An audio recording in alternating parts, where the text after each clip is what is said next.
Hello, and welcome to part 13 of Kirsty's Minecraft tutorial videos. And this time will be the first time waking up in our new base, rather than over in the old mine.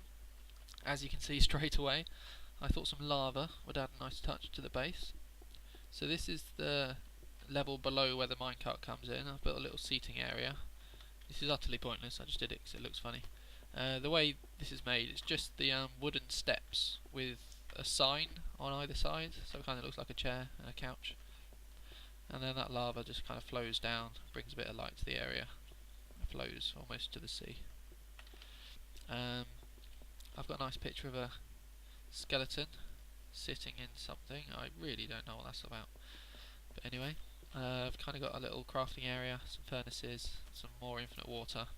But the plan for this episode is to build a reed farm. I might just build it in that field in the little house. Or I could actually build it as part of this base. No, we'll just build a little house. I haven't actually got a quick and easy way of getting in and out of my base yet, so I might put in a secret escape exit thing, because this painting, it's actually placed there, I think. So if I was to mine anywhere else, it wouldn't actually affect. Oh, it does affect the painting. That went well. So anyway, if I put in a secret door, yeah, I might make a secret door there. Oh, that worked really well, didn't it? Alright, I should have maybe planned this before going at it. So let's fill in this little hole.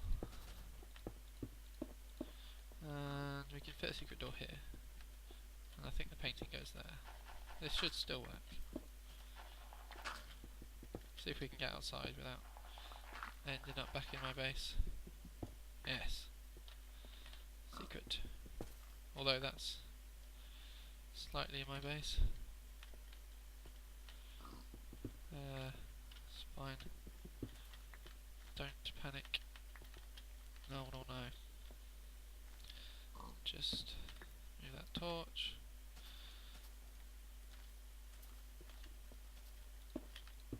Fill that back in. And this can be my secret exit. All I need to do is get that painting back with trial and error. So I think if I have to put it there. Now we just need the old big skeleton painting. I've got a feeling I actually might have to place it there. Was it there? It's going to be wrong whatever way I do it, and I'll have to do it again. But yeah, I'm going to build some pistons and then use those pistons to harvest some reeds, sugar cane. So paper needs to be grown next to water. So I've got a couple of buckets full of water in my pocket, which I'm going to use, one for the canes to grow, but also to direct the flow of, when the reeds are harvested, it will flow down into a place where it's easy to collect. Right, this is getting silly now. I think I might have to do this off camera. Alright, after much dicking around, it appears you can no longer have secret things behind paintings anymore. Whenever I try place the painting, it breaks, unless I have to come at it once the painting is there. So I'll have a little, see if I can make a little. So the painting is actually held up by that piece there, so these two should be able to be mined out. The painting should stay there. Ah, it's gone. Nope, no more secret doorway behind a painting by those things, unless I'm just doing it wrong, which I probably am, but never mind. What the hell's that? I don't know, I've heard the skeleton, I think. Although, this may take a little while. There we go. Right. So, I need a way of actually getting in and out of my base. I kind of got a little open area here, so I could build it there, or I could have a little sneaky. Where do I want my sneaky escape route?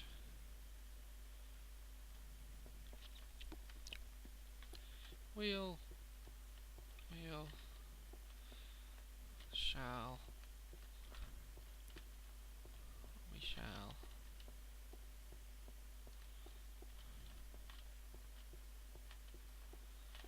Where should we have it? Quality video as always. Come well planned. Bloody hell, it's night time again. That's how long it's been. Right. Bear with me. I'll make it daytime like magic. There we go. Daytime. Right.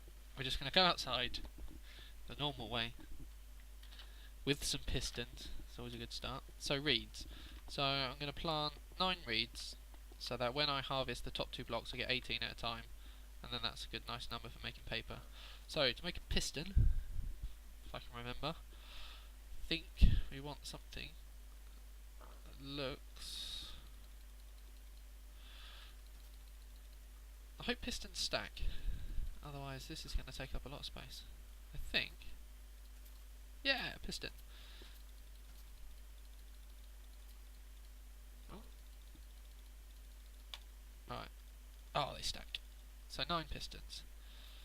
So now we are going to go have some fun. I could also do remembering how to make a lever. Something like that. There we go, a lever. That'll be useful. And then I'm not sure if I actually need any redstone repeaters. These things can be used to delay charge, but also used to like carry it over a further distance. Although the truth is I haven't actually got a clue how you build a redstone repeater.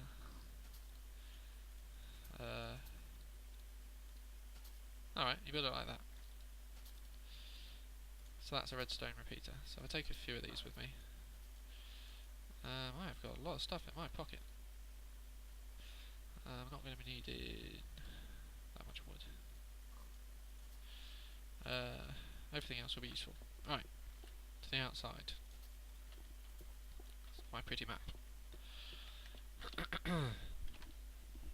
Build this reed farm as quickly as possible.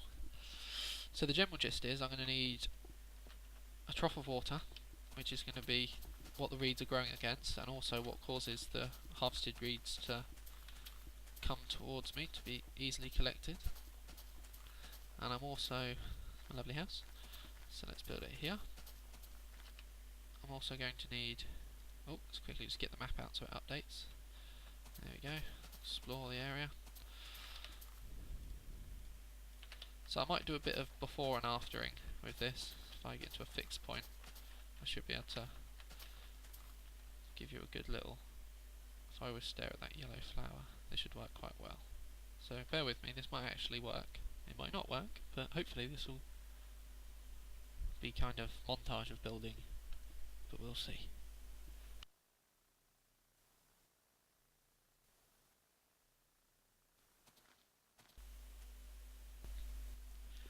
Right, I think that's as good as it's going to get, because I can't take it anymore. Took a bit of fiddling, but we finally got the pistons to work how I wanted. So yeah, this is my reed farm. Still needs a door. It's got a couple of windows. Nice glass roof. So I'll show you the inside, show you how it works. I've kind of built a little path so I can quickly get in and out of my base. This is where I will be collecting all the sugar cane. So as you can see, I've got 9 plants all in a row and 9 pistons all wired up with this strip of redstone.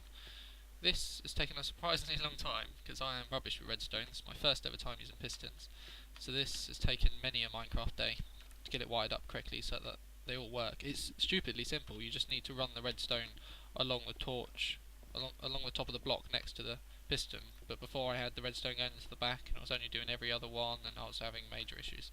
It's actually quite easy once you know how. So the reason it's staggered is because water will only flow, I think it's 7 blocks before stopping, before dropping, and since I wanted 9 in a row so I can get a nice 18 to make a nice round number of papers every time, I have to have it staggered so it drops, so it keeps flowing all the way outside to where I can collect it.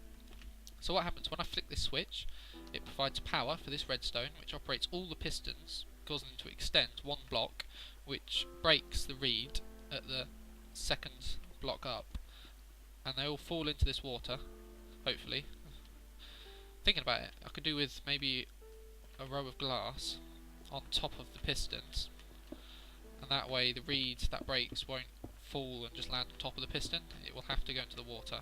There we go. I could, yeah, I might as well just wall this off completely, and this can be a little access service corridor kind of thing.